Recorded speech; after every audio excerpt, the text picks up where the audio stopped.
keimanan dengan hari akhir, dengan pembalasan, sebenarnya adalah sebagai landasan pertimbangan dan keseimbangan di dalam kehidupan. Pada pertemuan yang lalu kita sudah katakan bahwa bertaubat sebenarnya dengan beristighfar.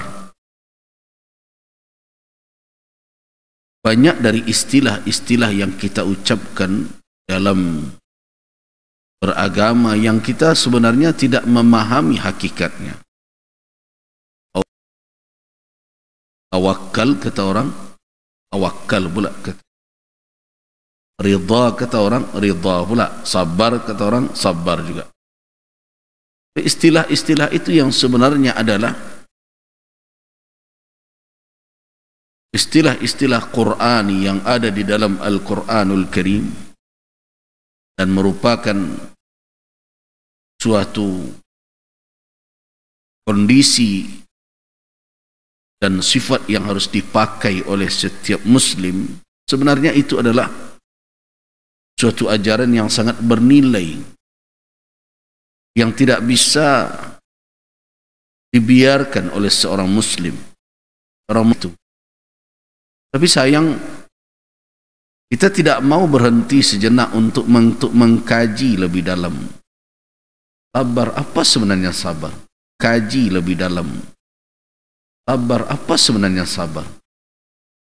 Apa unsur dari kesabaran itu? Baru kita mengatakan kata sabar itu bermakna, berhakikat. Taubat, apa sebenarnya? Tawakal, apa sebenarnya tawakal?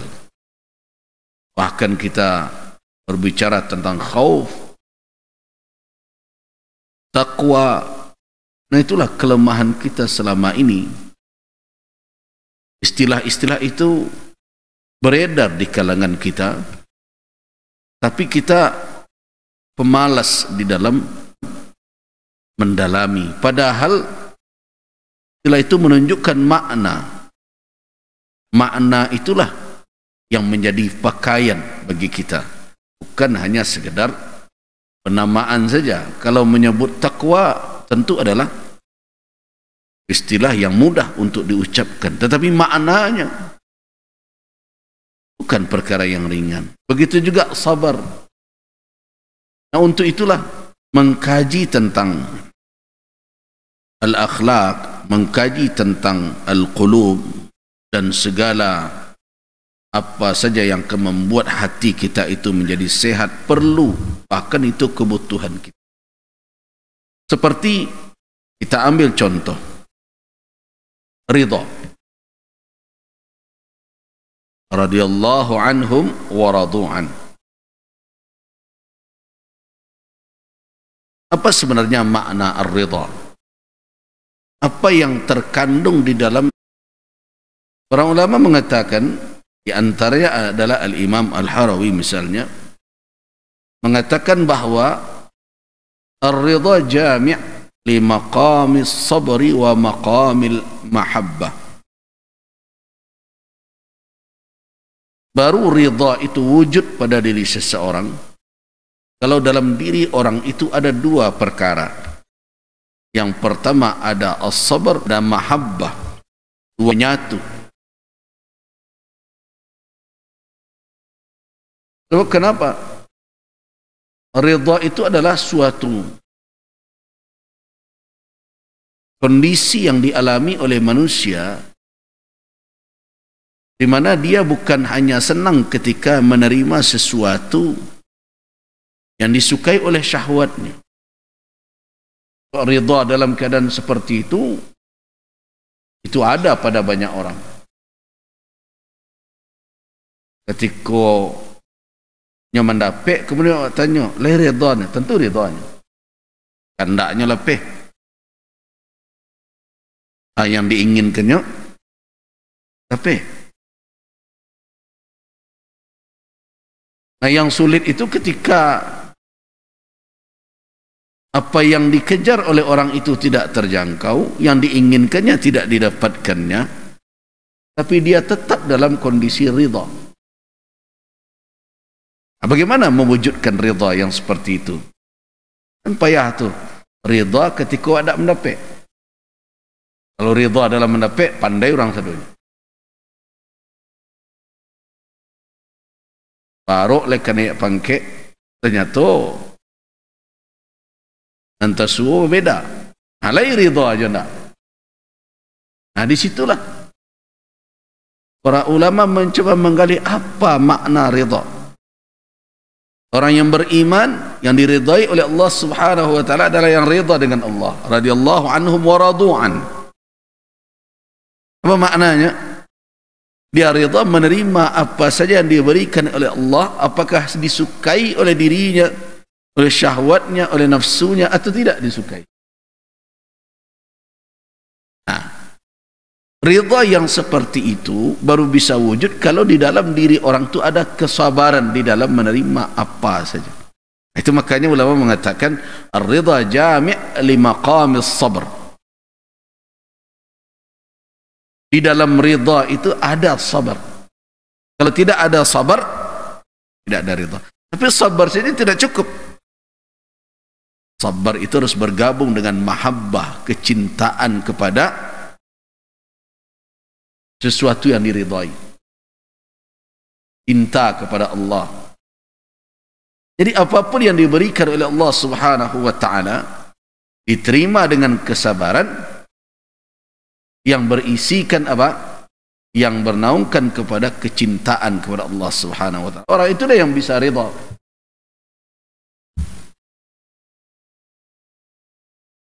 Sabar saja tapi tidak diringi dengan cinta kepada Allah, tidak bisa ridha terwujud. Nah, itu salah satu contoh. Kita mudah mengatakan ridha, tetapi kita tidak memahami apa kandungan dari ridha terus. Begitu juga tawakal. Kita mudah mengatakan fa idza azamta fatawakkal 'ala Allah. Dalam Al-Quran menyuruh kita bertawakal. Kemudian kita ucapkan, ya saya tawakal. Tapi ketika diselami hakikat tawakal itu apa sebenarnya? Ulama mengatakan tawakal itu minimal memiliki 3 unsur. Apa itu? Yang pertama at-tafwid, penyerahan diri kepada Allah Subhanahu wa taala. Tapi cukupkah itu? Tidak. Isti'anah, minta pertolongan kepadanya. Cukupkah itu saja? Tidak. Harus ada ridha pula di dalamnya. Nah, 3 itu wujud, baru orang itu disebut dengan tawakal. Nah, begitu pula lah taubat. Ini yang kita bahas. Taubat itu tidak akan wujud kalau 2 perkara ini tidak hadir pada diri seseorang. Yang pertama adalah al-muhasabah, yang kedua al-khauf. Muhasabah dengan al-khauf. Nah, ini yang kita bahas. Perintah untuk bermuhasabah itu banyak di dalam Al-Quranul Karim, di mana Allah Subhanahu wa taala ketika memperingatkan apa jaza balasan yang akan diterima oleh manusia kelak, itu merupakan petunjuk agar manusia mewaspadai perbuatan yang telah dia lakukan selama ini dan apa yang akan dia lakukan selama kehidupan masih diberikan.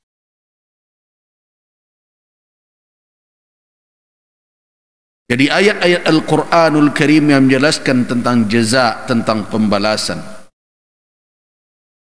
yang berisikan wa'adun wa wa'idun, yang berisikan janji, yang membahagiakan dan menyenangkan, sehingga menjadi motivasi bagi kita untuk beramal baik, dan wa'id, ancaman dan peringatan agar jangan kita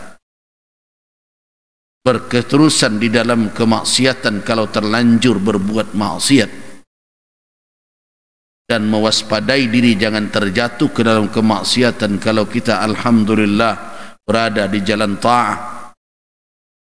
Semua ayat-ayat yang datang dalam bentuk seperti itu adalah dorongan orang untuk menghisap dirinya. Apa yang telah dia perbuat dan apa yang akan dia lakukan dalam kehidupan.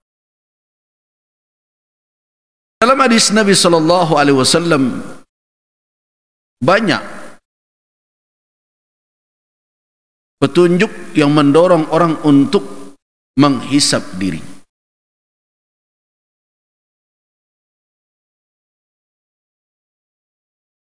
Di antaranya adalah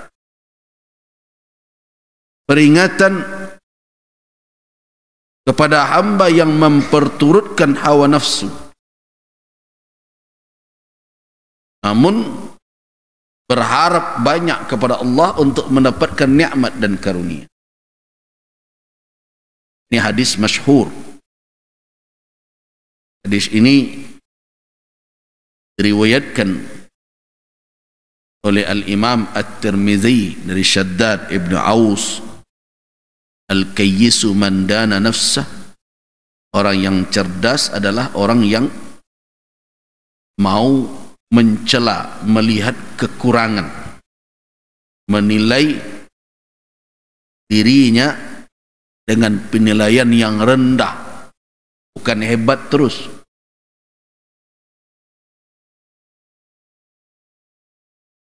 Sehingga wa'amila lima ba'dal maut, sehingga dia beramal untuk mempersiapkan apa yang akan dilaluinya setelah kematian. Itu kayyis, itu orang cerdas. Sebaliknya, innal ajiza, sedangkan orang yang lemah timbangannya, lemah wawasannya, itu ajiz namanya. Orang yang lemah itu man atba'a nafsahu hawa, orang yang membuat dirinya memperturutkan syahwatnya, hawa nafsu. Namun wa tamanna 'ala Allah, namun dia berharap kepada Allah agar mendapatkan kebahagiaan, surga, imbalan baik. Itu orang tersebut ajiz. Orang yang lemah fikirannya, lemah wawasannya, lemah keimanannya. Begitulah orang. Artinya apa? Hadis ini mendorong manusia untuk bisa melihat dirinya seperti apa, sehingga dia yadinu nafsah, dia bisa melihat kelemahannya, kekurangannya, bahkan sampai kepada mencela dirinya sendiri karena berbagai kelainan yang dia lakukan. Itu orang yang cerdas. Orang yang cerdas itu bukan mengecekkannya hebat tarikh. Jadi hati-hati ya membuat jargon awak hebat itu.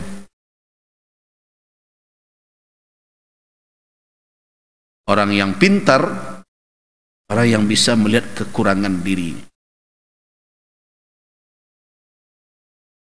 Nah, orang yang lemah, orang yang memperturutkan hawa nafsu tetapi berharap kepada Allah agar apa?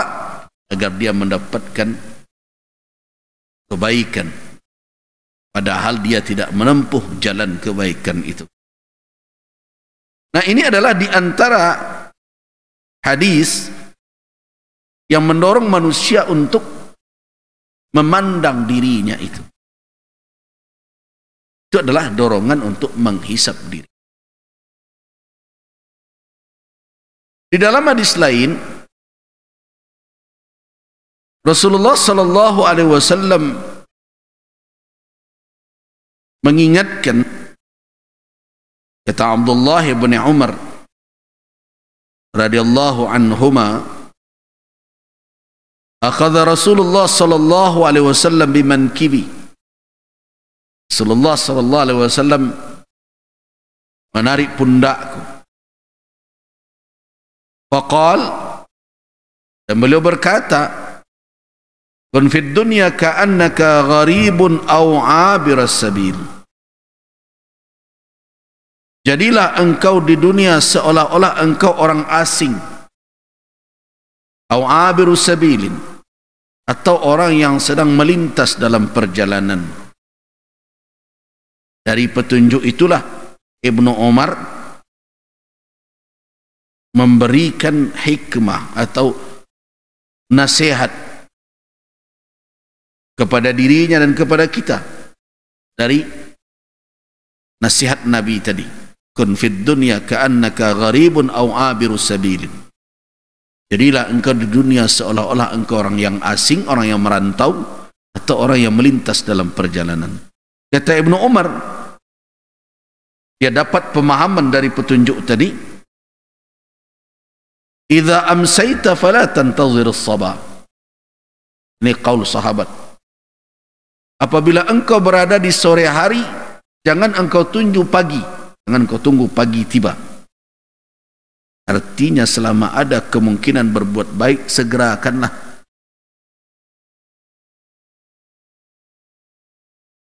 Wa idza asbahta, dan apabila kamu telah berada di pagi hari, fala tantaziril masa. Fala tantaziril masa. Jangan engkau tunggu sore datang. Wa khudh min sihhatika limaradik. Dan manfaatkanlah, ambillah kesempatan dalam kondisi sehatmu untuk mempersiapkan diri sebelum tiba, atau untuk kondisi sakitmu. Kalau kamu sudah sakit, kamu banyak kebutuhan. Ketika sehat, manfaatkan itu. Wa min hayatika limautik, dan ambil kesempatan dalam kehidupanmu untuk kematian. Nah, di sini tentu Nabi SAW juga menyuruh orang untuk apa? Untuk menyadari di mana keberadaan dia saat ini. Nah, itu bahagian dari muhasabah.